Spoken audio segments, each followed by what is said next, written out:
Salut à tous, c'est BizBiz. Alors aujourd'hui l'épisode 426 du Zap Image. Comme d'habitude, je vous mets des images de foot, d'actualité ou d'images anciennes. On en parle un peu et c'est parti. On va commencer et souhaiter l'anniversaire aujourd'hui d'un gardien de l'équipe de France. Donc c'est Steve Mandanda qui fête aujourd'hui 33 ans pour le gardien de l'Olympique de Marseille et gardien numéro 2 de l'équipe de France. Donc bon anniversaire à Mandanda. Ensuite on va continuer avec l'équipe de France. Donc hier l'équipe de France se déplaçait en Russie. C'est quand même le pays organisateur de la prochaine Coupe du Monde. Et on peut voir que l'équipe de France sont un peu rachetée par rapport à vendredi, parce que vendredi ils avaient perdu à domicile 3-2 face à la Colombie, surtout une deuxième mi-temps on peut dire catastrophique. Donc hier voilà, ils sont imposés, tant mieux pour l'équipe de France. Donc un doublé de Kylian Mbappé et un but de Paul Pogba. Donc là on va parler surtout que contrairement à vendredi où c'était la deuxième mi-temps qui a été catastrophique, cette fois-ci c'était plutôt la première mi-temps. On s'est quasiment fait chier pour ceux qui ont regardé le match, je pense que vous n'allez pas me contredire.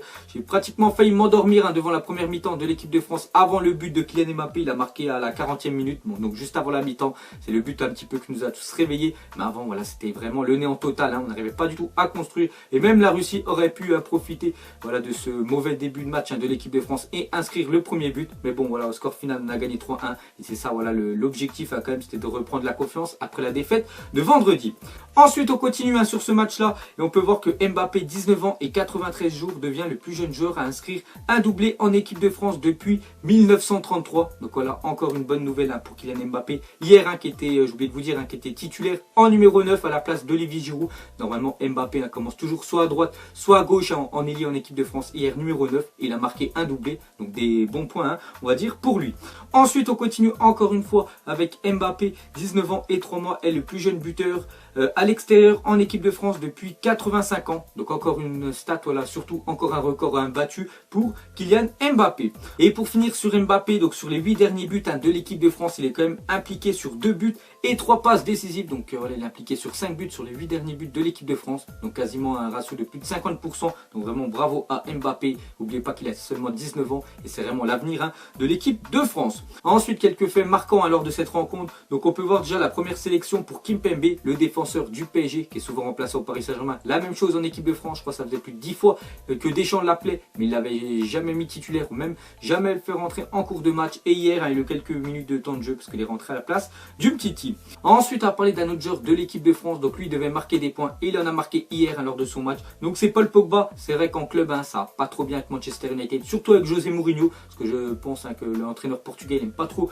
le joueur français. Donc il pourrait partir quand même de Manchester. Bref, on s'égare du sujet. Donc hier, grosse prestation quand même de Paul Pogba, parce qu'il a quand même fait une passe décisive sur le premier but de l'équipe de France en première mi-temps quand on se faisait chier. C'est lui voilà, qui a fait la passe D pour Kylian Mbappé et Mbappé a fini. Et surtout un coup franc magnifique, magnifiquement tiré on peut dire de Paul Pogba, vraiment très puissant. Et voilà, ça a laissé aucune chance au gardien voilà, de la Russie. Donc vraiment gros match de Paul Pogba qui a été vraiment très bon hier soir. Ensuite on continue avec l'équipe de France et les prochains rendez-vous. Donc maintenant plus de matchs amicaux les gars, c'est fini. Le prochain gros rendez-vous de l'équipe de France, ça sera Didier Deschamps au journal de 20h de TF1. Il donnera le 15 mai la liste des 23. Donc ça sera la liste officielle bien sûr des joueurs qui partiront à la Coupe du Monde. Donc c'est le prochain gros événement. Puis après il y aura encore 3 matchs amicaux avant de débuter le premier match de la Coupe du Monde le 16 juin face à l'Australie. Et pour finir sur cette rencontre, on peut voir que Ousmane Dembélé a été victime de cris de singe lors de Russie-France, a constaté un photographe de l'AFP présent sur le bord de la pelouse. Donc il n'y a pas que Ousmane Dembélé, il y a aussi Paul Pogba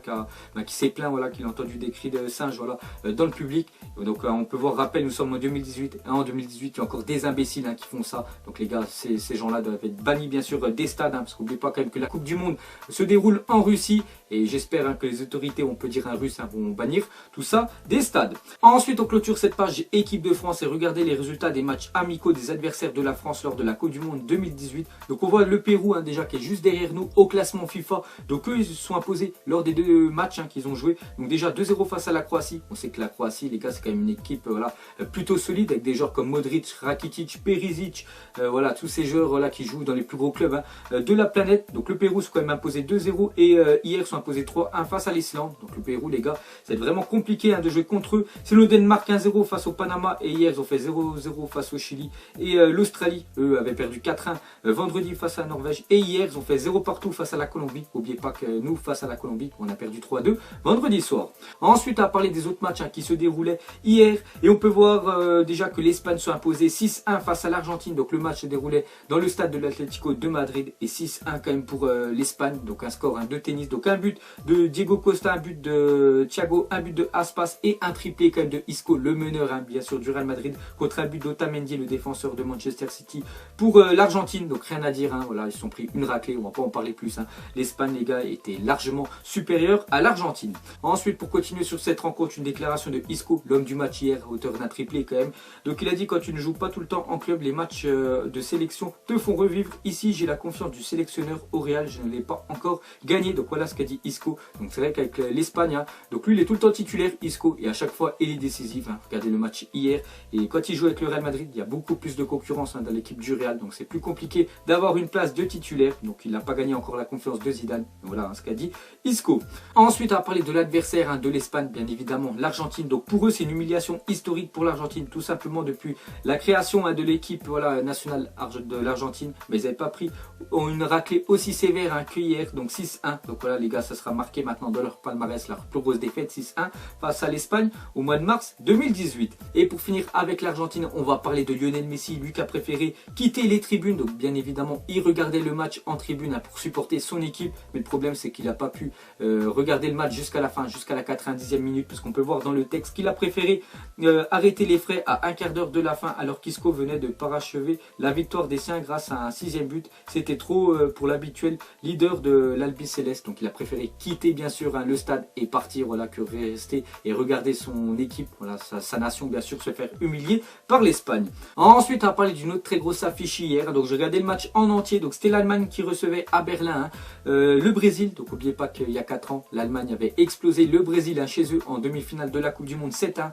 Donc le Brésil s'impose grâce à un but signé de Gabriel Jesus. Donc hier hein, quand même, le Brésil était supérieur voilà, à l'Allemagne. C'est vrai que le Brésil, les gars, c'est vraiment les ultra favoris pour gagner hein, la Coupe du Monde. Parce que vraiment la prestation qu'ils ont fait hier, vraiment très solide. Hein. Et il manquait encore Neymar qui pourrait apporter encore plus à cette équipe brésilienne. Mais sur tous les fronts, hein, que ce soit en défense, au milieu ou en attaque, on voit que c'était supérieur à l'équipe allemande. Donc victoire méritée hein, du Brésil hier. Ensuite, on continue avec l'Allemagne, ont perdu pour la première fois en 22 matchs et depuis la demi-finale de l'Euro 2016, hein, c'était face à l'équipe de France, mettant fin à leur deuxième plus longue course invaincue dans l'histoire, 23. Donc voilà, leur plus gros série sans perte de match était entre 1978 et 1980. Ils n'avaient pas perdu pendant 23 matchs et là ils ont failli battre leur record hein, parce qu'ils étaient à 22 matchs et là vu qu'ils ont perdu hier, hein, donc série finie. Ensuite, une déclaration de Roberto Carlos, ancien défenseur gauche hein, de l'équipe brésilienne et du Real Madrid. Un peu comme voilà, Marcelo, actuellement défenseur gauche du Real et aussi défenseur du Brésil, a dit: Marcelo est le meilleur du monde à son poste. Tout simplement, si j'avais eu la qualité technique de Marcelo, j'aurais reçu un trophée individuel chaque saison. Donc c'est vrai que pour moi, c'est un joueur sous-coté. Bon, après, on parle pas trop des défenseurs hein, dans un match. On pourrait faire parler des attaquants qui a marqué. Mais Marcelo, je suis sûr, même si j'aurais ailier hein, au Real Madrid, il pourrait avoir sa place. Tellement qu'il est à l'aise hein, dans tous les postes. Et à chaque fois, il est bon, que ce soit au Real Madrid. Il fait vraiment une saison énorme. Et la même chose, hein, j'ai bien vu hier avec le Brésil, était aussi énorme. Ensuite, on va parler d'une autre nation, c'est la Belgique hein, qui recevait l'Arabie Saoudite.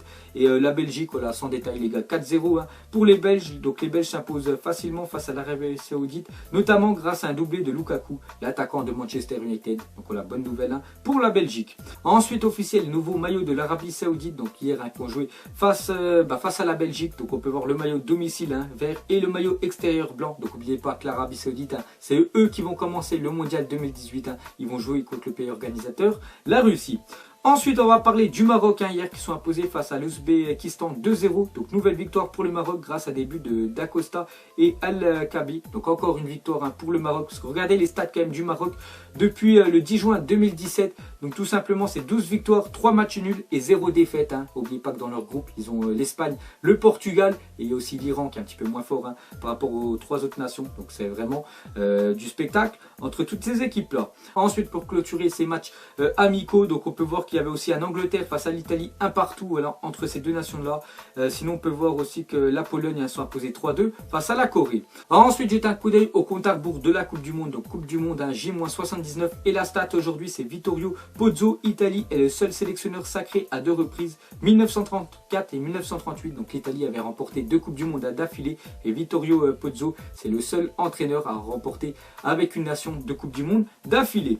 Ensuite, on va parler de Xavi a été nommé ambassadeur de la Coupe du Monde 2022 au Qatar. Donc après, bien sûr, hein, dès que ça sera fini en Russie, la prochaine Coupe du Monde se déroulera au Qatar. Et on peut voir que Xavi, ancien joueur hein, du Barça, maintenant je crois qu'il joue dans un club voilà, au Qatar. Donc il a été nommé ambassadeur de la Coupe du Monde 2022. Ensuite, on va parler de l'équipe de France Espoir hier qui joue au Monténégro. Et ils sont partis s'imposer 2-0. Hein, donc bonne nouvelle hein, pour les Bleuets.